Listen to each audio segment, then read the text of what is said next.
went somewhere to eat, but I couldn't eat the food they were eating. They were like, tomorrow you go die. But I didn't care because I didn't like the food. That's the food in Ghana. Yeah. Did you try their jollof? Yeah, jollof is not nice. Nigeria jollof is everything. Ghana jollof is not all that.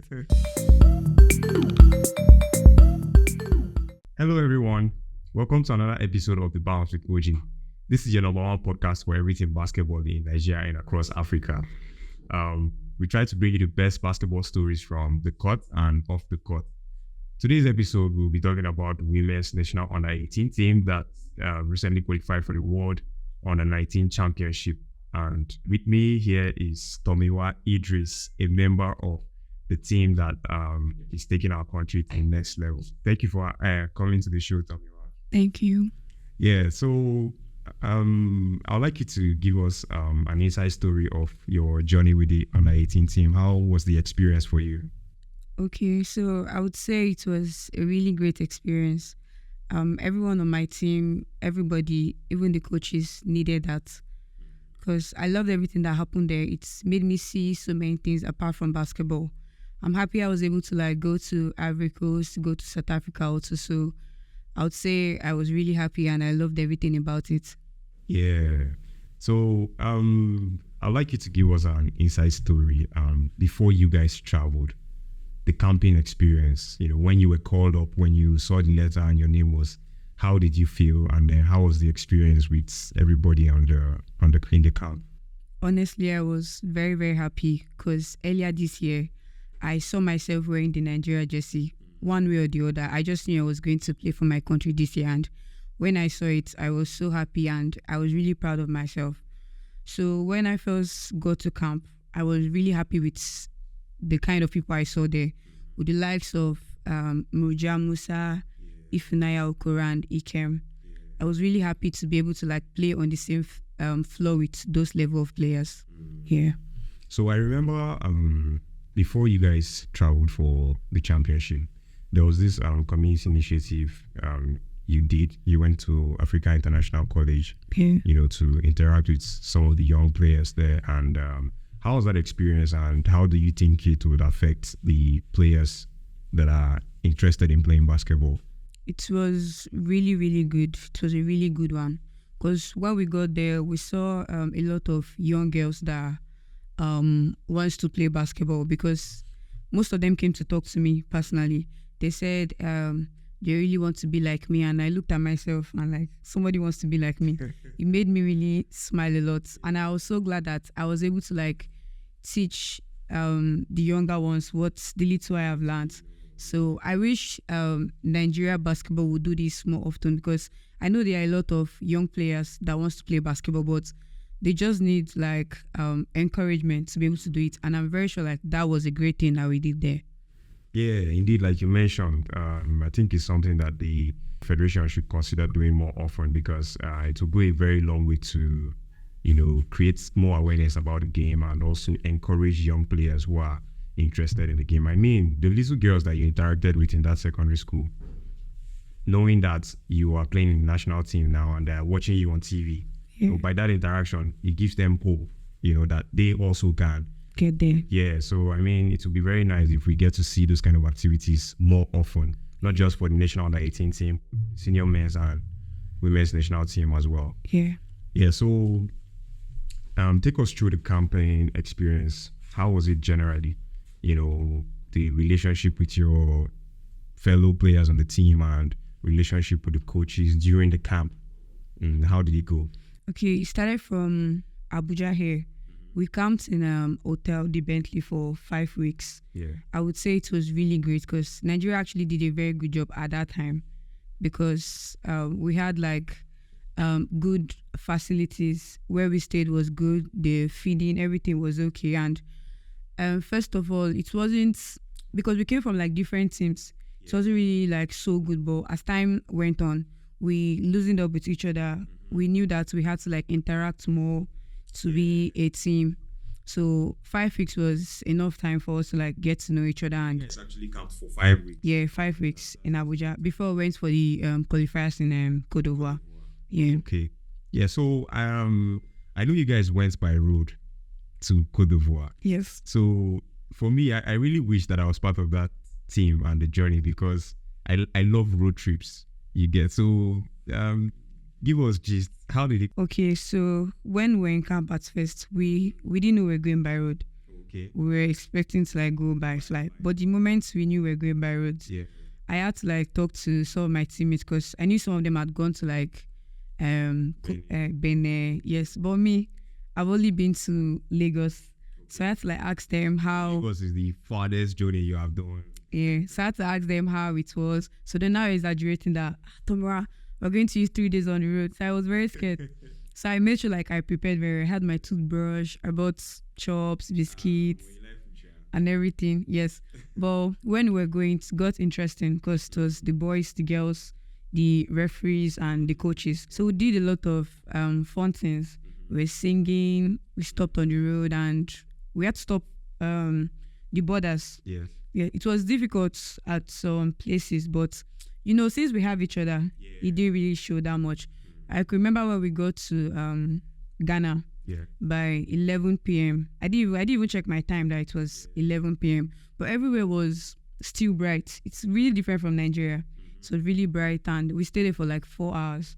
So we went somewhere to eat, but I couldn't eat the food they were eating. They were like, tomorrow you go die. But I didn't care because I didn't like the food. That's the food in Ghana. Yeah. Did you try their jollof? Yeah, jollof is not nice. Nigeria jollof is everything. Ghana jollof is not all that.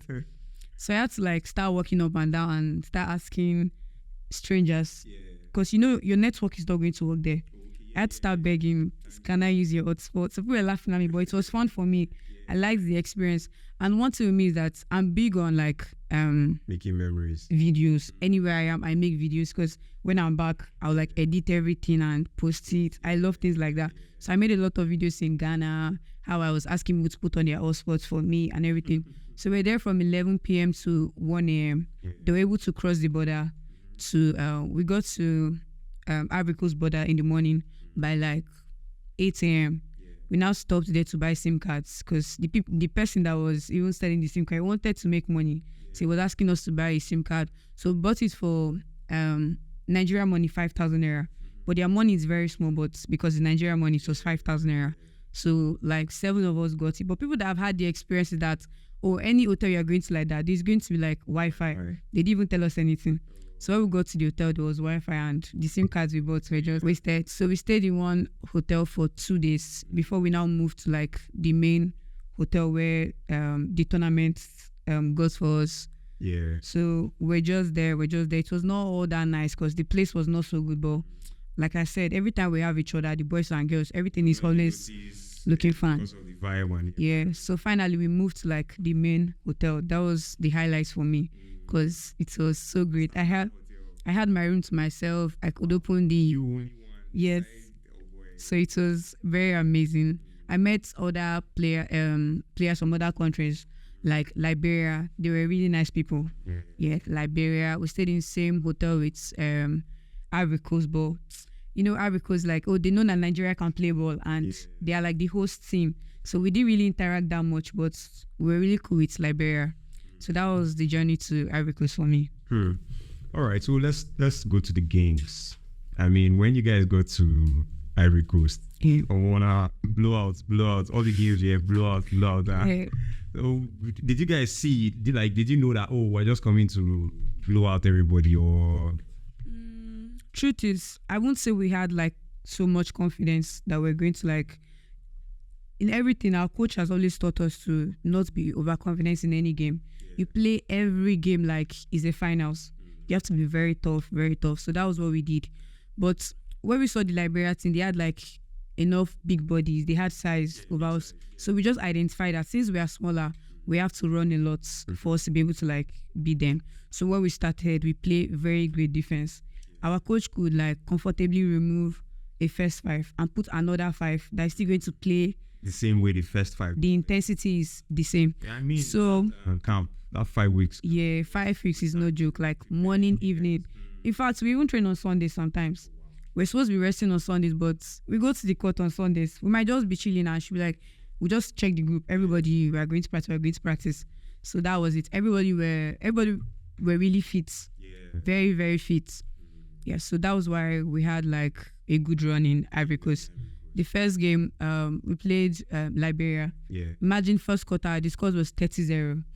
And I think it ended 99-9. We wanted to get to 100 ball time. Yeah, you couldn't. Yeah. Then we played Ivory Coast. That was the host team. Yeah. Preparing for that game, we actually watched them and scouted them that they had like a few shooters and everything. But when we started playing defense, they didn't have all that. Yeah, so it was very easy. Ivory Coast was very easy because we worked hard for it. Yeah. Yeah. Wow. So it was a beautiful run. I mean, for we that were watching, the games were even boring at some point, because after the first quarter, you already know we're going to win. So we're not really paying attention to the games I'm watching. Now, when you guys came back, and you were, I think they replaced a couple of players before you went to South Africa. Yeah. Now, how was that period before you guys traveled to South Africa? At home, we got messages from our coaches that they let us know where we were lacking. Like what you didn't do well in Ivory Coast. Yeah, our coach really did a good job by letting us know what we didn't do well. I would say me personally, my coach made me realize that I could play as a 1 and as a 2 player. So when I go back, I made sure I worked on my left hand. Yeah, to be able to like cross the court comfortably with my left hand. So I did that. She made sure we don't, because we did a lot of intensity in running. So we didn't stop running. We even had to like show evidences by making videos of running suicide. Yes, you have to like run a suicide in less than 23 seconds. Okay, so that period that you were not officially in camp, yes, you still had to be practicing and showing proof that you were practicing. Exactly, yeah. That's great. That's great. So in Cote d'Ivoire, Ivory Coast, yes, you guys were blowing out teams. And then you lost your first game in the main championship. South Africa. Yeah. So how was that transition like from being top dogs to underdogs? Okay, I will be very honest. The kind of preparations we did in Abuja before going to Ivory Coast, we didn't have the opportunity to do that before going to South Africa. We had like just 2 practice sessions before we went to South Africa. And that was because our coaches were trying to like make arrangements for us to have like a comfortable like traveling. Our GM. Yes, I even remember we're going to the visa application center in Lagos, Lekki, for like 3 days. We wake up by 5 a.m. and make sure we get there before 8 o'clock. We went there like 3 days before we were able to like get it done.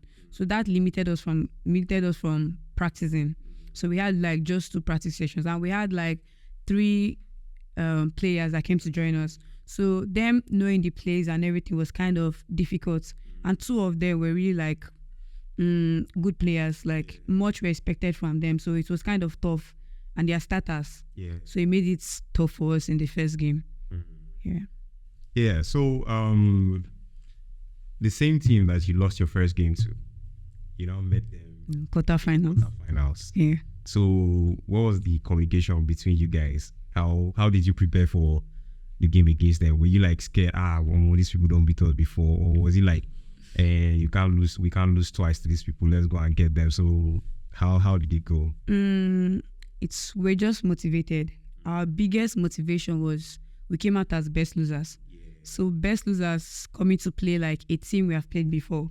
We told ourselves that a team that beat us before is not going to beat us again. And we have very smart players on my team that can watch a game and identify what you know how to do well. So we watch them. When we go back to our hotel self, we have this, there's a place we watch the games. So we're going to scout every players on that team. And I can't lie, Egypt is a very, very good team. They're very, very smart. So we just did a good job by scouting them and know what made us lose the first game. And that was how we had the first game. Everybody were really, even if he did not play, because I played maybe 2 minutes, 15 seconds in the quarterfinals against Egypt.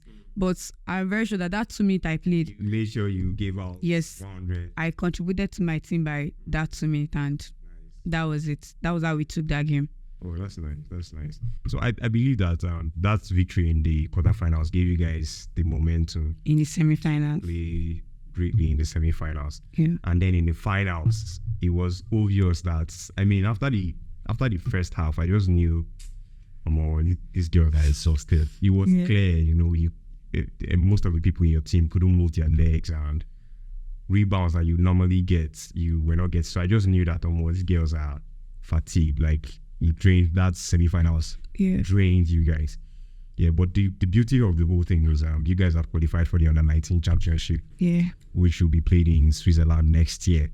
And I'm really hoping that you guys will have enough time to prepare and do very well in the under-19 championship. So Switzerland, watch out. Nigeria, they come. Thank you for sharing this brief stories about the under-18 experience. And I'd like you to give us your personal story as a basketball player. What made you start playing basketball, and how has it been for you since then? Okay, I started playing basketball in the year 2018. Yeah, and 6 years ago. Yes. Almost. But the way you play so well, man, somebody would think you have been playing much longer than. I mean, if you compare your skill level at 6 years, I know, man, it's great improvement in a short time. That's my own personal opinion, anyways. Thank you. So I would say what kept me going was consistency, and God has really helped me severally. He has turned up for me severally, because I would say I got lucky in my journey of basketball.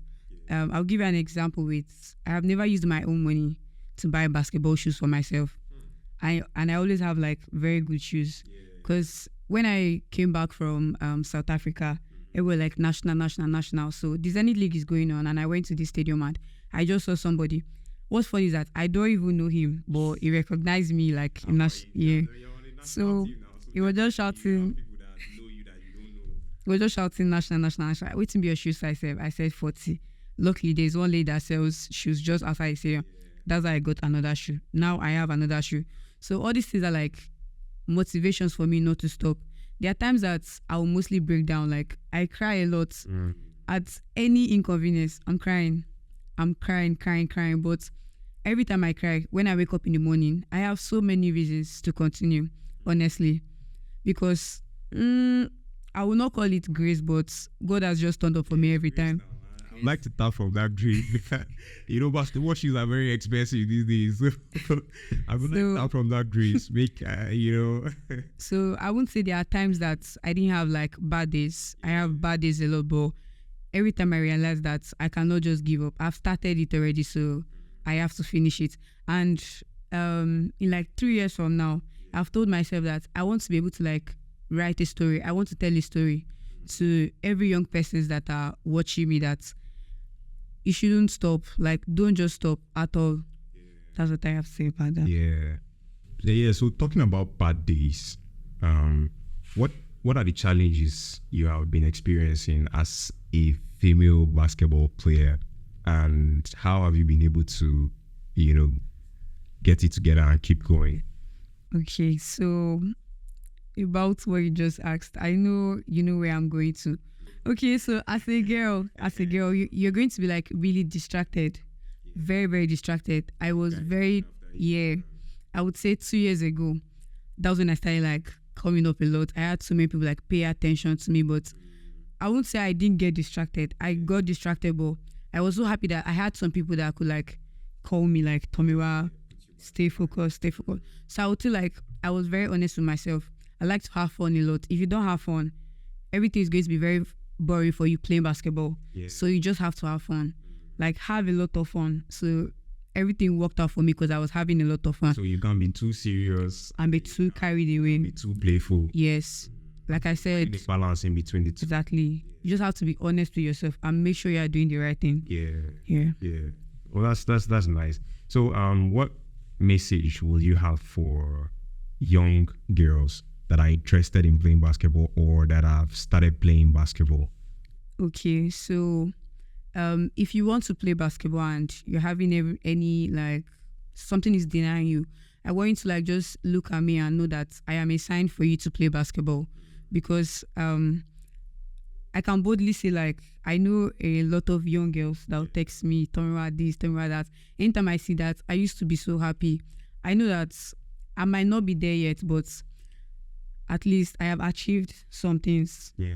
Yes. So anytime I check my phone, I see some text from young girls. It makes me so happy, like really happy, really, really happy. So I want you to like just start playing basketball. And anytime you feel like things are not like really going well for you, you should just know that there are room for improvement. Yes. Every day you wake up, just know that it can always get better. Just do something every day to add to like 1% is enough. 1% is enough. When I came back from the national camp, if I tell you that some of the things that the coaches taught us there, I have seen it, I have understood it. I know you have to go low to dribble the ball, but there's one thing I learned there and I was really happy. I learned that anytime there's a press, like a team is playing press, don't dribble the ball. And it's very funny for me because I felt like you have to dribble the ball to like pass. But once you hold the ball, the defense is going to wait and you're going to see where to pass the ball to. So all those kind of things is going to make you improve. Yeah. All right. So I'll take you back to the under 18 team. Yeah. I'd like to find out some things. Like, first, how was your relationship with the coaches? And what's your best experience with? What's your biggest lesson you learned from the whole under 18 experience? And then with your teammates, help me just talk about your relationship with your teammates, and then let us know who you would consider or who you refer to as the best teammate you had. Okay. About the coaches, we had 3 coaches: Coach Juliana, Coach Tare, Coach Stone.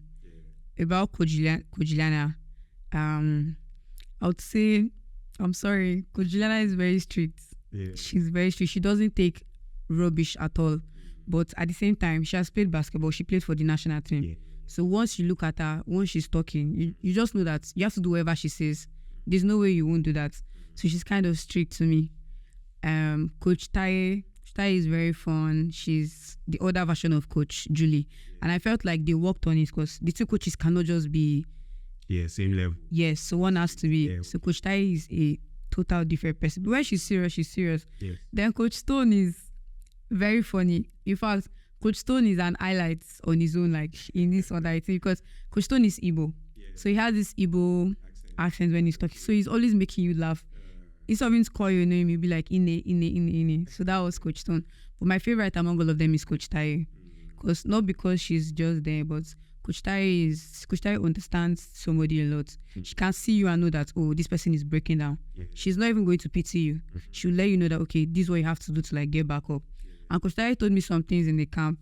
She let me realize that I'm a point guard and I'm a shooting guard, but I have more potentials as a shooting guard, because every time she talks about my shooting position, I don't even see it myself. Since my name came out as a point guard on the list, I was like restricting myself that I'm a point guard. But she let me know that, Tomiwa, you can shoot the ball, so shoot the ball. Even on the floor sometimes, she be shouting, shoot the ball. So she really like kept me going in the journey. So about my teammates, at first, everything was not that rosy. Like I said, you were from different. Yes. So we had like clicks at first. These 3, these 2. But myself, I was on my own at first. Lone Ranger. Yes. I can be on my phone the whole day. But later, I found out about Amarachi. Amarachi is in Abuja. Abuja connection. I'm in Abuja also, but we're not friends. We don't talk because she plays for Titans. I'm always in TNT. I'm always on the other side. So we're always fighting. Opponent. But later I found out that we are teammates. We just had to like figure everything we had and make sure we are bonding together. We had a meeting and we settled our differences, honestly. Because I could say we had issues with each other, but we like trashed everything and we loved each other as sisters, and that was it.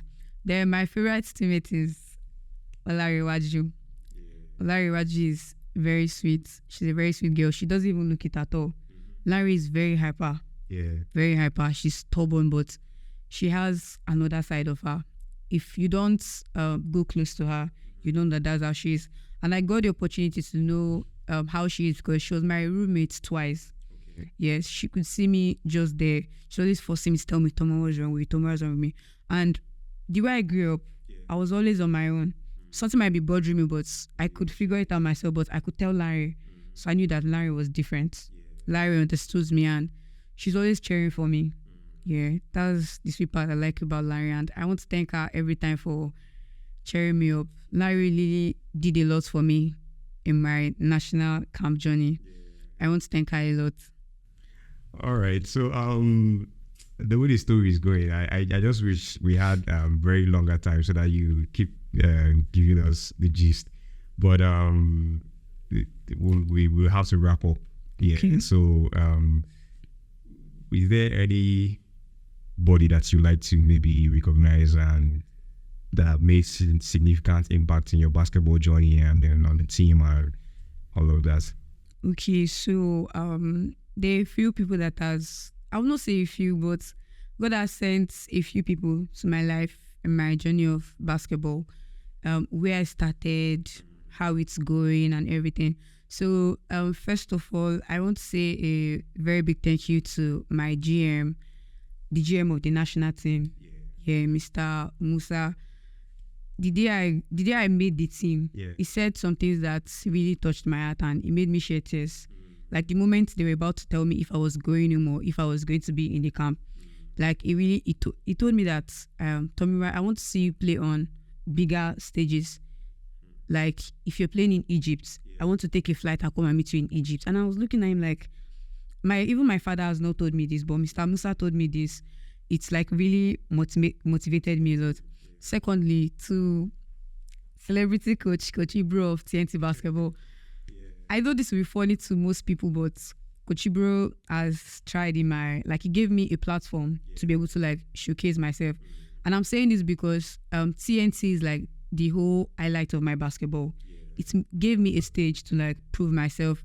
I got drafted to old school basketball from playing in TNT. Yes. I heard so many things like, oh, the captain of TNT, Tomiwa, is going to another team because of this, because of that. But at some point in your life, you have to like go to a bigger place. So thank you to Coach Ibro. Thank you to every person in TNT basketball because they were my teammates. Yeah. And also thank you to Coach Tunde. Coach Tunde has been so good to me. I don't pay Coach. I'll try and bring Tunde on this podcast because Tunde is somebody that is very impactful, not just to players, officials, and so I'll definitely try to bring him on this podcast one day. Okay, I don't pay Coach Tunde any money, but every time I call him that Coach Tunde, they complain about this in the national camp. Coach Tunde is always there to help me. Like he has really like showed me a lot to basketball, and I don't know how to pay you back, but I will make sure I like make you proud. And Stanley Gumut also. And lastly, I want to say thank you to Jesse. He's my best friend and everything. He has really motivated me. Even when I don't have money to go to the basketball court, Jesse has really helped me a lot. And to Ojobo too, that he has showcased me, he has posted me, he has done all that. Because I don't really know how I got this recognition. I'll go to places, I'll hear my name and I don't even know how. So I'm very sure like OJ made an impact to that. I really have a lot of fans because anytime I post your video or your picture on my WhatsApp status, I get a lot of responses. Tomiwa, fine girl, big player. So you actually have a lot of fans. And the least I can do is to, recognize big players. So thank you so much for being on the show. Thank you for coming. I mean, we're happy to have you. And for our viewers, thank you also for watching, and I really hope that you enjoyed this episode of The Bounce. Please don't forget to subscribe to Hood TV on YouTube and follow The Bounce with OJ on Instagram so that you can get constant updates on our shows, and you can also watch the full episodes on YouTube. So see you on the next one. Peace out. Bye.